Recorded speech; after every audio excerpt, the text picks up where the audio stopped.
되게 하소서라는 제목으로 말씀을 증거하려고 합니다. 오늘 우리가 읽은 말씀 중에 보면 내가 결박된 것 외에는 당신들도 모두 나처럼 되기를 하나님께 원하나이다. 그렇죠. 얼마나 어떻게 살았길래 나처럼 되라고 할 수 있을까. 그래서 제 원고에는 제일 처음에 이렇게 적어놨습니다.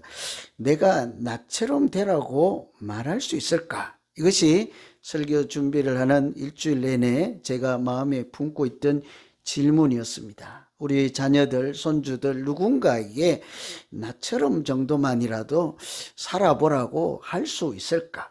바울은 당당하게 그러고 있잖아요. 결박된 거 빼고 그 한 가지 빼고는 나처럼 되기를 원하나이다. 그래서 제목을 나처럼 되게 하소서라고 했습니다. 요즘 축구 시즌이라 월드컵 축구 열기가 점점 더해 가고 있습니다. 특히 한국이 1차전에서 비기기는 했지만 잘 좋은 경기를 보여주셔서 세계 모든 팬들과 전문가들로 이렇게 많은 관심을 받았습니다. 얼마나 자랑스러운지 모르겠습니다. 그렇죠? 그런데 특히 이제 손흥민 선수나 김민재 맞지요? 김민재 선수 같은 이 선수들은 다른 분들도 뭐 참 잘합니다. 뭐 유럽에서 뛰는 사람들 많고 한데 특히 이제 손흥민, 김민재 이런 선수들은 전문가들도 칭찬을 하고 아주 세계 정상급 선수라 이렇게 인정하는 선수들이잖아요. 그래서 이런 생각이 들더라고요. 손흥민 선수 정도 되면 축구를 하려면 나처럼 하라. 이렇게 얘기를 해도 되지 않겠습니까? 제가 손흥민이면 그렇게 말할 것 같아요. 그죠? 손흥민이 우리가 생각하는 것보다요, 대단한 선수예요. 오래전에 손흥민을 가르치고 감독했던 유럽의 감독은 내가 그때 가르칠 때는 그 호날두인가? 세계 아주 유명한 선수 있잖아요. 그 양반이랑 똑같다. 그런 얘기를 했잖아요. 그러니까 보통 수준이 아니라고요. 그러니 제 짐작에 축구를 손흥민 선수 정도 하면 축구를 하려면 이렇게 하면 됩니다. 라고 말해도 충분하겠다 싶어요. 이건 제 생각이에요. 여러분은 아직 양이 안 찰지 몰라도 김민재 선수 같으면 수비를 하려면 이렇게 하라 하고 뭐 말해도 부족하지 않을 것 같지 않습니까? 얼마든지 그렇게 할 수 있을 것 같아요. 우리는요, 축구는 안 되지만 축구는 나처럼 하라 이렇게 말할 수는 없는데 인생을 뭐 80, 90 이렇게들 다 사셨으니까 인생을 살려면 나처럼 한번 살아보라. 이렇게 말할 수 있을까요? 일주일 내내 이게 고민이었습니다. 저도 아들, 딸들이 있고 이제 뭐 손주도 있을 거고 할 텐데 아니면 후배들이나 젊은이들에게 내가 살아보니 인생을 살려면 이렇게 나처럼 이렇게 살면 괜찮은 것 같다. 라고 말할 수 있을까? 여러분 어떠십니까? 그렇게 하실 수 있겠습니까? 오늘 점잖으십니까? 왜 다들 조용하십니까? 우리가 뭐 그러면 뭐 빼지요. 뭐 인생은 훌륭한 분들이 너무 많으니까. 근데 교회에 다니고 신앙생활 열심히 하는 사람들은 그렇게 많지 않잖아요. 요즘 우리 정도 되면 훌륭하시잖아요. 그죠? 신앙생활이 아멘 하면 그냥 밥 먹으러 가도 되는데 우리 훌륭하잖아요. 그러면 인생은 빼고 워낙 뭐 잘 사는 분들이 많으니까 훌륭하게 믿음 생활은 어때요? 교회를 다니고 신앙생활을 하려면 나처럼 하면 돼. 그러면 지나다 보면 은혜가 충만하고 성령도 충만하고 살맛이 나. 이렇게 말할 수 있어야 되지 않겠습니까? 그죠? 그런 생각이 참 많이 들었어요. 오늘 우리가 읽은 이 말씀은 사도 바울이 아그리빠 왕 앞에서 나는 죄인이 아닙니다 하고 자기가 무죄하다고 재판정에서 변호하는, 자기 스스로를 변론하는 말씀이에요. 왕 앞에서 나는 죄인이 아니올시다 하고 변론하는 그런 말씀인데, 그 말씀 중에 그 사도 바울이 하는 변론을 다 듣고는 재판장이 하는 말이 너 미쳤냐 이런 얘기를 했다고요. 그랬더니 사도 바울이 아니요, 나 멀쩡합니다. 온전한 정신이 있는데요. 당신들도 내가 지금 이렇게 재판받는 것, 결박된 것 빼고는 나처럼 되면 참 좋겠습니다. 이런 얘기를 하는 말씀이잖아요. 언제 그랬습니까? 재판 중에, 그것도 자기보다 높은 어르신들, 고위 관직들 앞에서 나같이 되도록, 하나님 저 사람들 나같이 좀 되도록 해주세요. 얼마나 대단한 인생을 살았고 얼마나 어떻게 살았길래 저렇게 말할 수가 있을까? 참 부럽다 하는 생각이 일주 내내 들었습니다. 하나님께서 사도 바울의 인생을 어떻게 고치시고 인도하시고 역사하시고 어떤 은혜를 주셔서 저 사람들도 나처럼만 되면 좋겠다라고 할 수 있을까? 하나님이 그의 인생을 어떻게 인도하셨을까요? 이렇게 보니까 사도 바울은 자기 인생에 대한 새로운 눈을 뜨게 되었습니다. 새로운 인생을 살게 되었죠. 자기 스스로 옳다 하는 인생을 살다가 이제는 하나님이 옳다 하는, 하나님이 인정하시는 인생을 살게 되었습니다.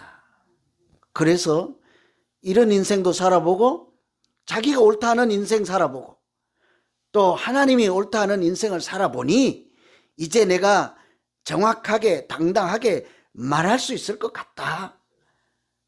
나처럼만 되면, 누구든지 나처럼만 되면 얼마나 좋을까, 이런 생각을 하고 당당하게 그렇게 말도 할 수 있게 된 것이잖아요. 9절에 보시면 나도 나사렛 예수의 이름을 대적하여 많은 일을 행하여야 될 줄 스스로 생각하고, 자기 젊은 시절을 생각하니까 자기는 예수 이름을 대적하면 또 그런 대적하는 일을 많이 할수록 잘 산다고 생각했다는 거예요. 예수 믿는 사람들을 핍박하는 일을 열심히 잘하면 자기 인생을 잘 사는 것이라고 뭐라고 합니까? 스스로 그렇게 생각을 했다는 거예요.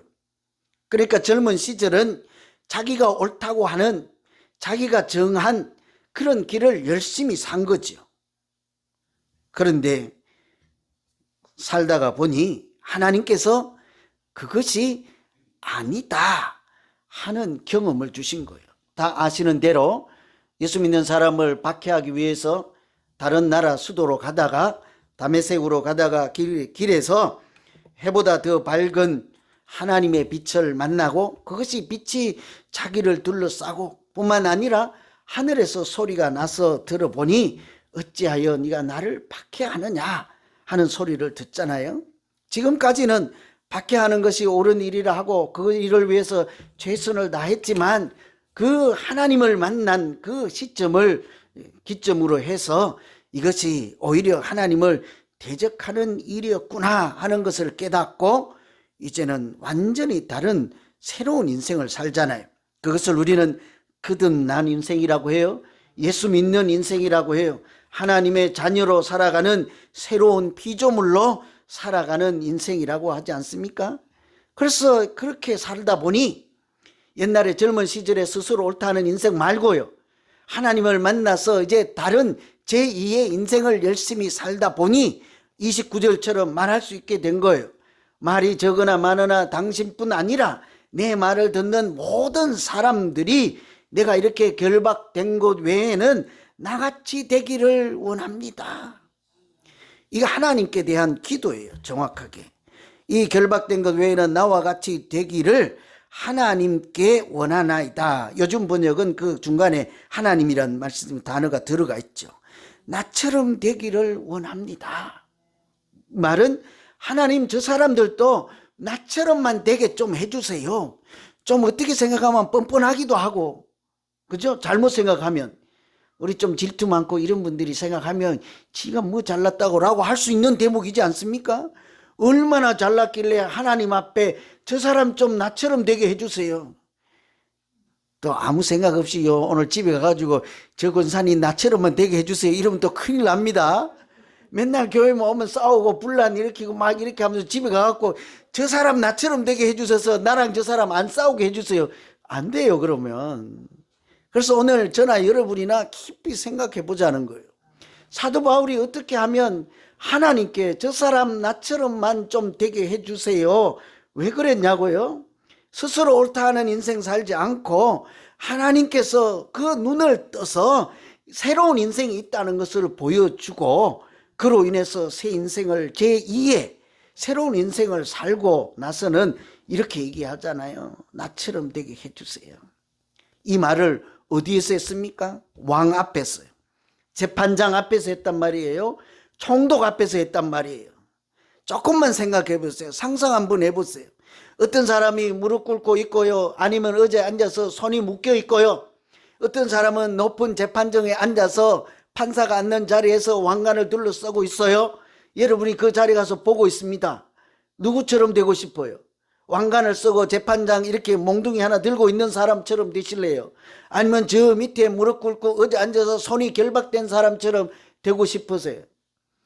아무리 보아도요, 누구나 보아도 왕처럼 되고 싶지 않겠습니까? 총독처럼 되고 싶지 않겠습니까? 그런데 그 사람들 앞에서 나는 왕이 되는 것보다 총독이 되는 그런 지위를 갖는 것보다 더 귀한 것이 있어서 하나님, 저 높은 자리에 있는 사람 나처럼만 좀 되게 해 주십시오, 왜 그렇게까지 말할 수 있을까요? 오직 예수만 아는 인생으로 살아보니 오직 하나님께서 새롭게 눈을 뜨게 해서 새로 탄생한 제2의 인생을, 거듭난 인생을 살아보니 세상에 저런 것이 아무것도 아니올시다. 하나님, 저 사람들도 나처럼 내 안에 보배로운 믿음이 있는 사람, 나처럼 내 안에 살아계신 하나님이 있는 사람으로 살 수만 있도록 해주시면 안 될까요? 사실은 재판정에 앉아서 판결을 받으면 뭔 생각해야 돼요? 하나님, 여기서 내가 무죄하다는 것 좀 밝혀주시고 내가 잘못한 것 없다는 것을 온천하게 드러나게 해서 나 일 결박 좀 빨리 풀어주시고 나 집에 있는 집에 형제 자매들, 어머니 친척들 만날 수 있도록 나 좀 빨리 돌려보내 주십시오, 이렇게 해야 되지 않겠습니까? 그런데 지금 이 사람은 그런 거 아무 관심이 없는 것처럼 묶여있는 상태도 묶인 것도 생각지도 않고 저분들뿐만 아니라 너 미쳤냐 따지는 그 사람뿐만 아니라 내 말을 듣는 모든 사람들이 나처럼만 살 수 있도록 하나님 도와주십시오. 뭔 소리일까요 그게? 나처럼 오직 주님밖에 계시지 않는다는 것을 알게 해주시고 주 예수보다 더 귀한 것은 없네, 그 찬송을 부를 때마다 눈물을 흘릴 수 있는 믿음 있는 사람들로 살게 해 주십시오, 이런 기도이지 않겠습니까? 저는 우리 모두가 세상적으로 나처럼 돈 많이 버세요, 나처럼 출세 많이 하세요, 나처럼 건강하세요, 이런 것이 아니라 내게 예수 그리스도가 살아계시고 내게 하나님이 주신 은혜가 있고 내게 하나님이 주신 말씀이 있어서 누구 앞에서라도 나처럼만 되게 좀 하나님 도와주세요, 이렇게 기도함으로 행복한 믿음 생활하는 우리 모두 되기를 간절히 기원합니다. 우리도 이제 어디 누군가에게 가서 인생을 나처럼 살라, 축구를 나처럼 하라고는 말 못해도 이렇게 예수 있는 사람으로 저 사람도 살게 해 주십시오라고는 얼마든지 말할 수 있지 않겠습니까? 그런 사람이 믿음 생활도 행복하게 하는 거예요. 두 번째, 사도 바울은 무슨 연유로 이렇게 당당하게 나처럼 되기를 원하노라, 하나님 나처럼 되게 해주세요, 이렇게 기도할 수 있을까? 하나님께서 그 사도 바울에게 사명이 무엇인가를 분명하게 말씀해 주셨기 때문이에요. 목숨까지 바꾸면서 목숨도 귀한 것으로 여기지 않을 정도로 내가 꼭 해야 될 일이 있는 인생을 살기 때문이지 않겠습니까? 28절에 보면 네가 적은 말로 나를 권하여 그리스도인이 되게 하려 하는구나. 이 재판장이요, 그 재판장 이렇게 앉아 있는 아그리빠 왕이나 총독이 이게 사도 바울이 하는 얘기를 다 듣고는 하는 말이 너 미쳤냐 이렇게 얘기를 한다고요. 왜 그런 거 하니 변론을 다 들어보니까 뭐 무죄하다든지 잘못이 없다든지 또 뭐 이렇게 선처를 해달라든지 이런 얘기는 없고 하는 내용 쪽쪽 전부 예수님에 대한 얘기요. 너희가 죽은 사람을 다시 살리시는 하나님이 계시다는 것을 모르느냐 이런 얘기를 하지 않나요? 전부 들어보니 가만 보니 자기가 듣기로는요 그 아그리빠 왕의 귀에는 이렇게 들리는 거예요. 사도 바울의 변론이 나보고 너 교회 나오라는 얘기냐 이런 얘기로 들리는 거예요. 야 여기 재판장에서 네가 하는 말을 다 들어보니 네 교회 나오라고 그러는 거지 너 미쳤냐? 나는 교회 안 나가도 이렇게 떵떵거리고 재판장에 왕관을 쓰고 총독하면서 살고 있는데 내가 뭐가 부족해서 네 교회에 나오라고 하느냐? 너 제정신이냐? 이렇게 했더니 사도 바울이 뭐라고 합니까? 아닌데요. 나 안 미쳤어요. 온전한 정신인데요. 당신뿐만 아니라 여기 있는 다른 모든 내 말을 듣는 사람들 모두가 다 나와 같이 되기를 하나님께서 해주시기를 간절히 원합니다. 나처럼만 하나님께서 해주시면 나는 결박을 푸는 것, 무죄하다고 판명되는 것 이런 것 전혀 괜찮습니다. 내가 봐서 좀 미친 사람 같긴 해요.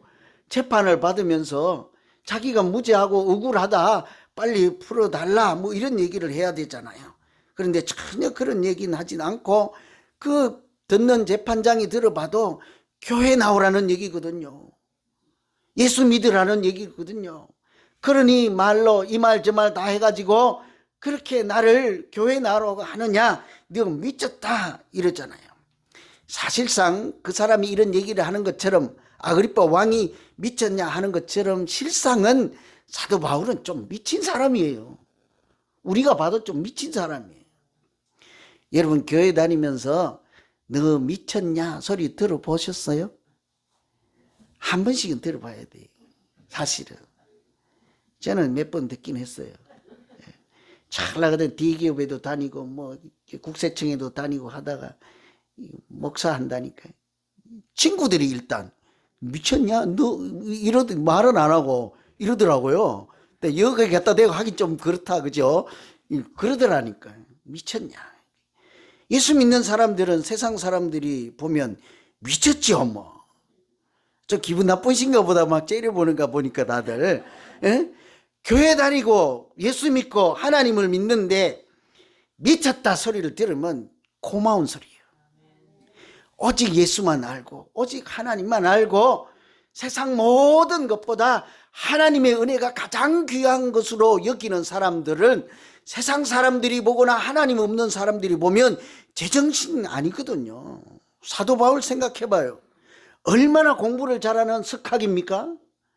요즘으로 보면요 대학 교수 중에 그렇게 똑똑한 대학 교수가 없어요.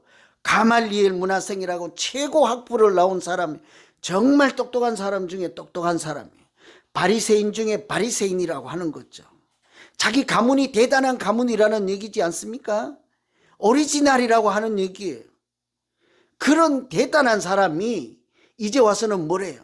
총독이거나 왕이거나 세상이 주는 명예나 재산이나 그 무엇도 내가 믿는 예수와 바꿀 수 없고 하나님이 나에게 주신 보배로운 믿음과 바꿀 수가 없다. 주 예수보다 귀한 것 없네. 사도 바울이 노래 부르는 것은 이 한 가지 뿐인 거예요. 그러니 이 사도 바울이 세상 사람들이 보면 미쳤다 하고도 남지요. 왜 이렇게 미쳤다 할 정도로 소리를 들으면서도 당당하게 말할 수 있는가? 이 사람이 다메섹 도상에서 만났을 때 하나님이 그러죠. 내가 이제 너를 보내서 그들의 눈을 뜨게 하고 사도 바울도 눈을 떠서 새로운 인생을 살게 되지 않습니까? 그랬으니 이제는 너만 그렇게 될 것이 아니라 내가 너를 저 사람에게 보내서 그 사람의 눈도 뜨게 하여서 어둠에서 빛으로 사단의 권세에서 하나님께로 돌아오게 할 것이라, 이 말을 사도 바울은 기억하면서 사는 거예요. 그러니까 어디 가서 무엇을 하든지 누구를 만나든지 저 사람이 어둠에서 빛으로 나오고 사탄의 권세에서 하나님께로 나오게 하는 일을 해야 하겠다는 오직 한 가지 일념, 사명을 주신 거잖아요. 자기 목숨도 아깝다 하지 않고 자기가 일생을 투자해서 목숨이 다하는 날까지 일시각이 아깝다 하고 그렇게 해야 될 일이 있는 사람, 그러니 나처럼 살아보세요라고 말할 수 있게 된 것입니다. 그러니 그 사람들 앞에도 죽은 사람을 다시 살리시는 하나님이 계심을 어찌 모르느냐, 이런 얘기를 한다는 거죠. 재판을 받는 중에서 했다는 거예요. 실제로 세상 사람들도요, 성공하는 사람들은 보면 대개는 미친 사람들이래요. 성공하셨어요? 무슨 일로? 뭐 각자가 맡은 일에 성공했을 거 아니에요, 그죠? 여기 계신 분들도. 그러니 뭐 조그마한 나라에서 미국까지 와가지고 이렇게 당당하게 살고 있잖아요. 여러분 다 미쳤어요, 어떻게 보면. 나 이제 한 대 맞는 거 아닌가 몰라, 설교 끝나고. 에? 성공하는 사람은 미친 사람이래요. 그 일에 미쳐야 성공할 수 있다는 얘기지 않겠습니까? 축구선수 손흥민이나 김민재 정도 되려면요, 아마 축구에 미쳤을 거예요. 제가 생각컨대 집에 가서 밥 먹을 때도 공처럼 밥을 똘똘 말아갖고 주먹밥을 해서 삼시세끼 먹지 않을까? 그래서 굴러보면서 이렇게 먹어보고, 그죠? 도시락을 싸가도 엄마가 네모난 도시락에 싸주면, 엄마 나는 그런 거 많이, 나는 공을 차야 돼. 그냥 내 눈에 항상 둥그런만 보여야 돼 하고, 내일부터 동그랗게 둥글둥글 말아서 주먹밥으로 해주세요. 그것도 봉지에 넣어서 내가 들어다니면서 이렇게 축구 생각해야 돼요. 아마 그럴걸요. 아마 지붕에 가면 당구 치는 사람은 당구 이렇게 그려놓듯이 그냥 동글동글한 축구공하고 축구 골대 그려놓지 않았을까? 먹거나 자거나 어디에 가든 항상 축구에 미쳐야 그 정도 될까 말까 하다고요. 미쳐도 안 되는 사람이 얼마나 많은데요. 나도 옛날에 미쳐서 해보려고 했는데 잘 안 되더라고. 테니스에 미쳐갖고 배워보려고 하는데 저는 아주 어디 선수권 뭐 테니스 유명한 대회 못 나가봤어요. 덜 미쳤어. 세상 사람들도 음악 잘하는 사람은요, 정말 음악에 미친 사람이죠. 학문을 잘하는 사람은 학문에 미친 사람이라 할 수 있습니다. 그래야 성공할 수 있대요. 어느 대학 교수님이 국문학과 교수님인데요, 그분이 쓴 책에 이런 책이 있어요. 비슷한 얘기예요. 미쳐야 미친다. 미쳐야 미친다.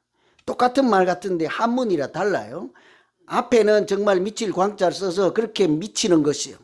미쳐야 내가 좋아하는 일, 하고자 하는 일에 정말 미친 사람처럼 집념하고, 그러니까 일념으로 올인해야, 그 말이 미쳐야 미친다. 미칠 급, 이를 급, 어디에 도달한다. 경지에 이른다는 얘기예요.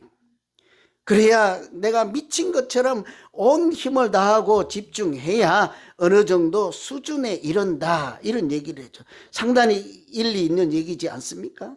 우리가 교회에 미쳐야 하나님이 보시기에는 그냥 평범한 수준의 신앙생활을 할 거예요.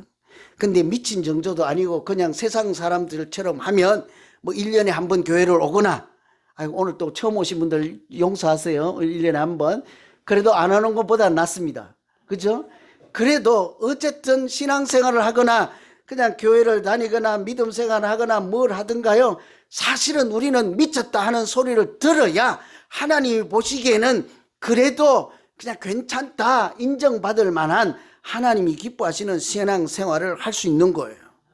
그냥 나사 불린 것처럼 해도 그만 안 해도 그만, 그냥 차지도 덥지도 않고 이렇게 하다 보면은 자연적으로 어떻게 될까요? 가만 놔두면 식어지기 마련이에요. 여러분, 거꾸로 흐르는 물에요, 제자리 가만히 있는 것도 얼마나 어려운지 아세요? 시냇물이 흐르는데 강에 가서 헤엄을 치면 아무리 발버둥을 쳐도 제자리인 것입니다. 그죠? 그런데 우리가 만일에 열심으로 미치지 않고 가만히 있으면 어떻게 돼요? 저절로 둥둥둥둥 아래로 떠내려가는 거지. 믿음 생활도 마찬가지인 것입니다. 오늘날 우리가 이렇게 예수 믿고 하나님의 은혜와 사랑을 알고 누리고 살잖아요. 사실은 그슬로 올라가 따지고 보면요, 예수에게 미치고 사도 바울처럼 사명에 미치고 복음 전하는 일에 미친 것 같이 그렇게 자기를 돌아보지 않고 헌신하고 희생한 사람들이 있었기 때문에 그 언덕을 오늘 우리가 누리고 있는 것이지 않겠습니까? 틀림없이요, 이렇게 멀쩡하게 신앙생활을 하는 우리 같은 사람들 배후에는요, 자기 믿음과 신앙과 복음과 사명 때문에 미친 사람들이 꼭 뒤에 있었다니까요. 그 기분 나쁘게 인식하면 안 돼요. 하나님께 올인하는 이렇게 점잖은 이해는 그렇게 해야 돼요. 표현이 미쳤다는 표현이지만 제가 오늘 그래서요, 그런 분들 한번 소개해드리고 마치려고 해요. 무명의 그 선교사님이 쓴 편지예요. 한번 들어보세요. 아버지, 어머니, 이곳 조선 땅은 참으로 아름다운 곳입니다. 모두들 하나님을 닮은 사람들 같습니다. 선한 마음과 복음에 대한 열정으로 보아 아마 몇십 년이 지나면 이곳은 예수님의 사랑이 넘치는 곳이 될 것 같습니다. 한편으로는 탄압이 점점 심해지고 있습니다. 많은 선교사들이 순교했고 대부분의 선교사들은 숨어서 예배를 드리고 있습니다. 오래전에 우리나라 얘기예요. 오늘 밤은 유난히도 고향에 돌아가고 싶습니다. 아버지, 어머니, 어쩌면 이 편지가 마지막일 수도 있습니다. 제가 이곳에 오기 전 뒷뜰에 심었던 하나의 씨앗이 이제 내년이면 온 동네가 꽃으로 가득하겠지요. 그리고 또 다른 씨앗을 만들어내겠지요. 저는 이곳에서 작은 씨앗이 되기로 결심했습니다. 저는 이 땅에 저 심장을 묻겠습니다. 바로 이것은 조선을 향한 저 열정이 아니라 조선을 향한 하나님의 사랑이라는 것을 알게 되었습니다. 어머니, 아버지 사랑합니다. 이름도 없는 이런 사람들이 있다고요. 자기 심장을 이 땅에 묻겠습니다. 내 뼈를 이 땅에 묻겠습니다. 한번 생각해 보세요. 이 미국이나 유럽이나 영국 이렇게 부잡지 유복한 가정에서 인류대학을 나와서 장래가 촉망되고 미래가 보장되어 있는 청년들이 그 선교사님들이나 목사님의 설교를 듣고 미지의 땅, 흑암의 땅이라고 해도 그러니까 조금 더 부족하거나 어색하지 않을 그 조선의 땅에 이 청춘을 이렇게 마다하고 가잖아요. 그런 사람들의 눈물겨운 희생과 헌신으로 오늘 우리가 복음의 열매를 맺고 씨앗이 꽃이 피고 나무가 자라서 오늘날 같이 세계에 선교사를 보내고 또 미국 땅에 와서 우리가 오히려 백인들의 교회를 걱정하는 신앙생활을 가는 곳마다 교회를 세우고 이렇게 하게 된 줄로 믿습니다. 복음에 마치 미쳐야 이런다 하는 것처럼 자기 인생을 돌보지 않는 젊은 사람들 한번 생각해 보세요. 그냥 맨정신으로 그렇게 했다고 할 수 있겠습니까?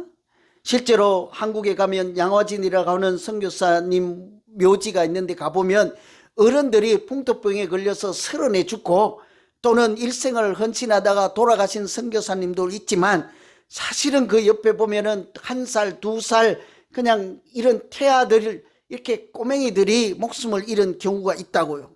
그 젊은 엄마 따라와서 거기에서 아이는 태어났지만 아이가 풍토에 적응하지 못하고 어릴 적에 생명을 잃어서 그 아버지가 그 자기 피부치 아기를 이렇게 일찍 목숨을 잃었으니까 그 땅에 무덤을 묻고 자기 아내와 그 부부가 그 땅을 위해서 하나님의 일을 자기 인생에 꼭 해야 되는 일로 여기고 살았던 그런 사람들의 헌신이 오늘 우리나라가 세계에서 이렇게 선교사를 파송하는 나라, 이렇게 하나님을 아는 나라, 그리고 세상을 책임질 만한 그런 나라로 살아갈 수 있도록 하나님이 주신 은혜이지 않겠습니까?